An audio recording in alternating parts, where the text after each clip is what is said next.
Bonsoir à tous, c'est l'heure du 100% Sartrouville Basket Club sur Radio Axe. C'est l'événement basket de cette mi-saison pour le championnat de pré-national, le tournoi des As. Nous sommes à Palaiseau, dans le département de l'Essonne. C'est le site choisi par la Ligue régionale de basket pour accueillir la compétition. Je vous rappelle les équipes qualifiées. Chez les femmes, Saint-Maur, Vincennes, Marne-la-Vallée et Suresnes-Mont-Valérien. Chez les hommes, Malakoff, Basket Paris 14, Sartrouville et Paris Intégrité. Le tournoi débute par les demi-finales femmes. Marne-la-Vallée contre Vincennes et Saint-Maur contre Suresnes-Mont-Valérien, suivi des demi-finales hommes. Malakoff contre Paris Intégrité et Sartrouville contre Basket Paris 14. Le vainqueur du tournoi des As peut accéder en National 3 si et seulement si il termine à l'une des deux premières places de son groupe dans la deuxième phase. Débutons par la demi-finale femme, Suresnes-Mont-Valérien Saint-Maur. L'entre-deux est gagné par Saint-Maur. Le ballon est intercepté par la numéro 2 de Suresnes qui part marquer les deux premiers points du match. Le début de match est assez équilibré. Suresnes prend un petit ascendant pour mener 12-8. Suresnes accentue son avance pour terminer le premier quart-temps avec un score de 23-13. Très peu de points ont été marqués durant les 5 premières minutes du deuxième quart-temps. Suresnes s'est bien réveillé dans les 5 dernières pour accroître son avance avec en prime un 3 points sur le buzzer. Saint-Maur revient à 6 points dans le troisième quart-temps. Suresnes va reprendre une légère avance au quatrième quart-temps pour s'imposer 66-55. Suresnes se qualifie pour sa deuxième finale consécutive. Les joueuses de Suresnes vont retrouver Vincennes qui s'est défait sur le fil de Marne-la-Vallée sur le score de 52-50. Vincennes contre Suresnes-Mont-Valérien est un remake de la finale de 2020. Suresnes l'avait emporté. Pour cette édition 2022, Vincennes l'a emporté 54-43. Vincennes succède à Suresnes pour cette troisième édition du tournoi des As côté femmes. Chez les hommes, Paris Intégrité affrontait Malakoff. L'équipe de Paris Intégrité s'est inclinée contre Malakoff 69-63 au terme d'un match serré. Malakoff est qualifié pour la finale. Dans la seconde demi-finale, Basket Paris 14 affrontait Sartrouville. Les joueurs, entraînés par Alain Boum, arrivaient avec beaucoup de confiance car ils avaient effectué une bonne phase de poule en terminant premier. Basket Paris 14 avait terminé deuxième de la poule opposée. Tout était réuni pour nous offrir une superbe demi-finale. Basket Paris 14 a éteint dès le début du match les velléités de Sartrouville par 3 points en moins de 2 minutes de Tom Brunet qui sera l'homme de la soirée.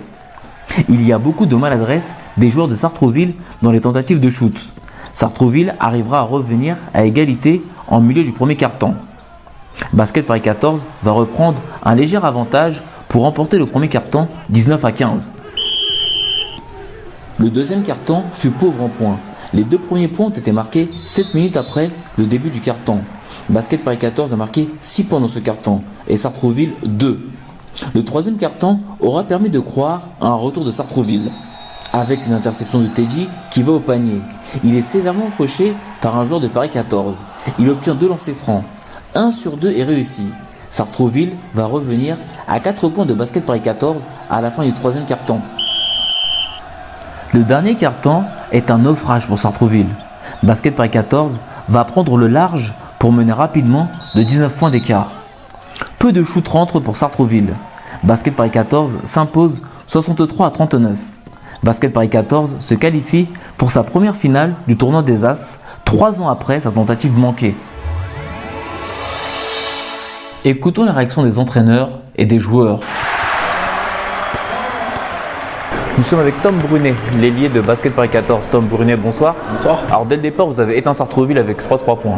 Ouais, j'ai eu des shoots ouverts, donc fallait que je les mette, je les ai mis, c'était cool. Ça a bien démarré au moins, ça m'a détendu aussi. C'est vrai qu'aujourd'hui, vous avez eu beaucoup de shoots ouverts, c'est ce qui a fait mal à Sartrouville. Ouais. Pas beaucoup de shoots à l'intérieur, vous avez travaillé ça toute la semaine en entraînement.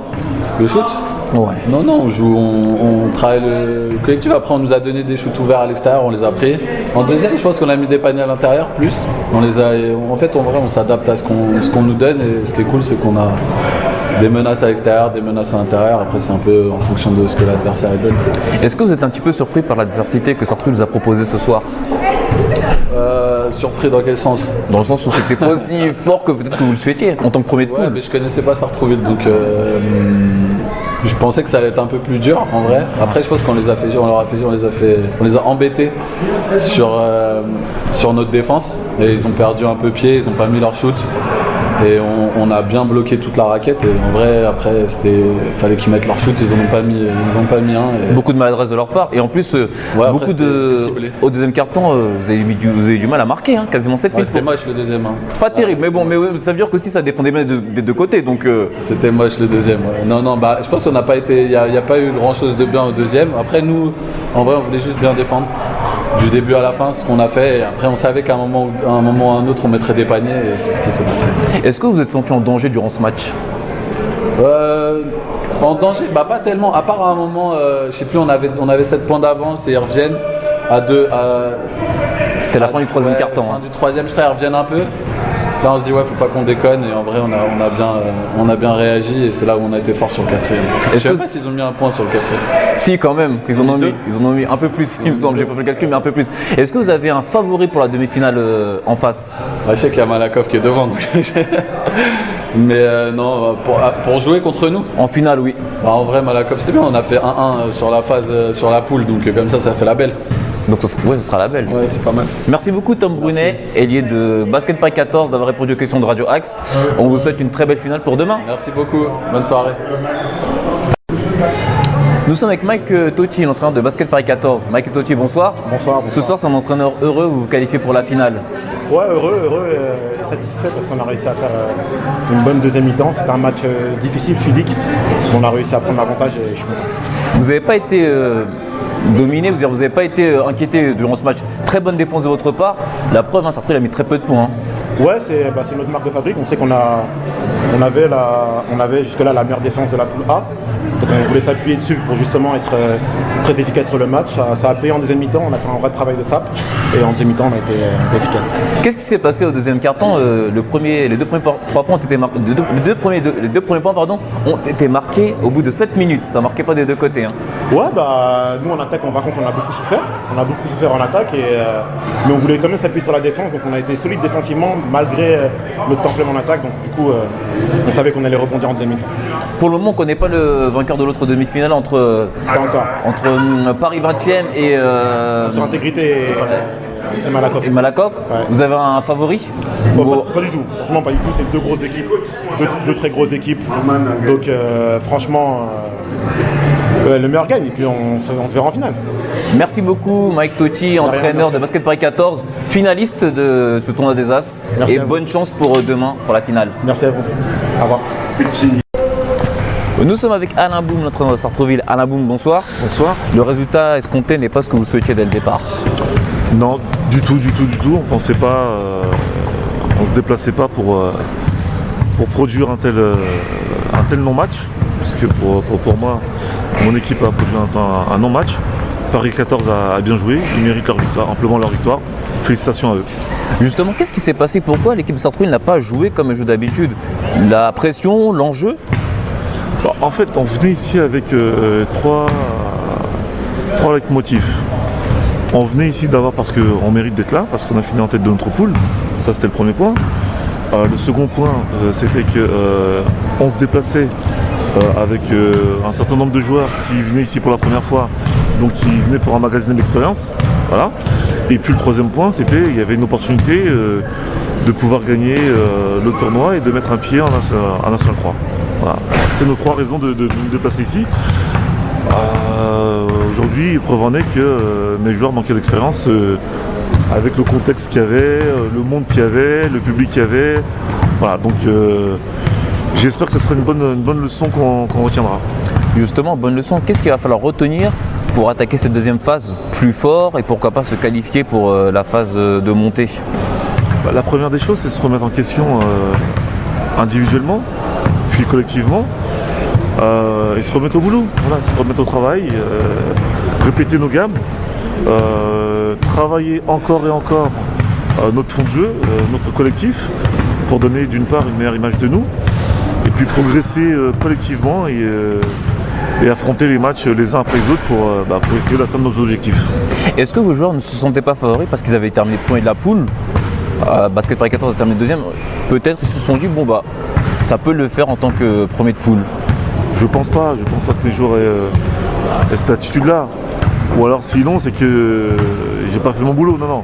Tout au long de la semaine, on a dit que le match partait à 0, que Paris 14 c'était une très bonne équipe qui produisait un bon basket avec des joueurs très adroits. Donc non, je pense pas que mes joueurs aient pris ce match de haut et aient manqué de respect au Paris 14. Merci beaucoup Alain Boum d'avoir répondu aux questions de Radio Axe et on espère que votre équipe va se relever pour atteindre ce fameux objectif de monter en National 3, on l'espère, à la fin du mois de mai ou de début juin. Je sais pas si on va accéder à la National 3, c'est tout le mal que je nous souhaite, mais croyez-moi, on va relever la tête. Je vous remercie. Merci beaucoup Alain Boum. Au revoir. Nous sommes avec Noé Perrin, le meneur de Sartrouville. Noé Perrin, bonsoir. Bonsoir Hervé, bonsoir Radio Axe. Ce soir c'était difficile, déception de ne pas être en finale demain. Ouais, forcément, des illusions sur ce match-là où on n'a pas su trouver ni collectivement ni tactiquement les réponses, surtout en attaque. Je pense que ça a été un gros match défensif, mais ça a pêché, surtout offensivement ce soir. Qu'est-ce qui a fait que ça a pêché? La pression d'aller en finale, le fait d'être en demi-finale devant du monde? Pourquoi ça n'a pas fonctionné comme d'habitude? En fait, comme d'habitude, on ne rencontre pas forcément souvent des équipes qui défendent aussi dur. Et là, ça fait 2 matchs, après celui de Paris Intégrité, où on finit un peu sur le même cas de figure notre match, au score et dans l'attitude au niveau des joueurs, etc. Et au final, quand on joue contre une équipe qui défend dur, qui joue dur, on a du mal à trouver des solutions offensivement. Donc à nous de réussir à rebondir, soit par les joueurs, soit par la tactique, mais il faudra trouver quelque chose pour si on doit aller en play-off, pour avoir des réponses contre ces équipes-là. Est-ce que votre équipe a eu peur? Non, on n'aborde aucun match avec la peur, mais des fois collectivement il y a des matchs, comme je l'ai dit, contre des défenses qui jouent dur, on a du mal à se trouver, on a du mal à faire vivre la balle, à jouer collectivement, on joue un peu trop, on fait 1 ou 2 passes, on tire, on donne à l'intérieur, on a du mal à la ressortir. Voilà, ce soir c'est ce qu'on a mal fait et c'est ce qui fait qu'on perd avec un large score. L'exemple le plus marquant c'était le deuxième quart-temps. Les 2 premiers points ont été marqués 7 minutes après le début du deuxième quart-temps, ce qui est très rare.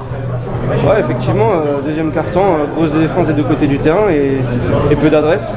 Ce soir, je pense qu'ils ont été bien plus adroits que nous. Ils ont réussi à trouver leur shooter en première mi-temps. En deuxième, ils ont plus joué à l'intérieur. On n'a pas su répondre, faire les stops défensifs et surtout aller augmenter la marque de notre côté. Donc voilà, un match un peu une désillusion pour nous, surtout collectivement, mais à oublier et il faut rebondir parce que samedi prochain, déjà, on enchaîne sur la deuxième partie de saison. Est-ce qu'il faut déconstruire ce qui a été construit depuis le début de la saison? Vous avez très bien commencé, il y a cette défaite en demi-finale, mais est-ce que quand même vous vous dites qu'on a quand même fait de bonnes choses depuis le début de la saison? Non, je pense pas qu'il faille déconstruire quelque chose, mais je pense qu'il faut effectivement rajouter quelques petites choses dans notre jeu, surtout collectivement, pour que face à des équipes qui défendent dur, on puisse trouver les moyens de répondre. Surtout que c'est une équipe que vous pouvez rencontrer un peu plus tard dans la saison, dans la partie play-off de montée. Vu les objectifs qu'on a, c'est sûr que des équipes comme celle-ci, on va en recroiser à la fin de la saison et à nous préparer pour ces échéances-là. Merci beaucoup Noé Perrin, meneur de Sartrouville, d'avoir répondu aux questions de Radio Axe et bon courage pour le championnat qui débute la semaine prochaine avec la deuxième phase. Merci Hervé, merci à Radio Axe d'avoir été là ce soir. À bientôt.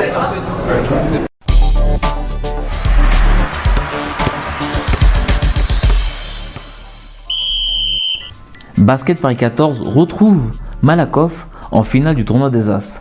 C'est le deuxième de la poule A qui retrouve le leader de sa poule en première phase. Malakoff va s'imposer 70 à 63 contre Basket Paris 14. Après Seine-Ouest Basket en 2019, Viry-Châtillon en 2020, Malakoff est la 3e équipe à inscrire son nom au palmarès du tournoi des As. Merci à la ville de Palaiseau pour le super accueil et l'organisation de ce 3e tournoi des As. C'est la fin du 100% Sartrouville Basket Club. J'étais très heureux de passer ce moment en votre compagnie. Merci beaucoup à Ariles pour la réalisation et à Victorine Robert que j'embrasse pour avoir filmé les interviews. Nous terminons avec le titre Longue et l'âme de Grâce Desca. Restez bien à l'écoute de Radio Axe, la web radio des acteurs et citoyens à Sartrouville. Vous pouvez nous écouter maintenant à la télévision sur les différentes boxes. Je vous souhaite une excellente soirée. C'était Erwin pour Radio Axe.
So hot.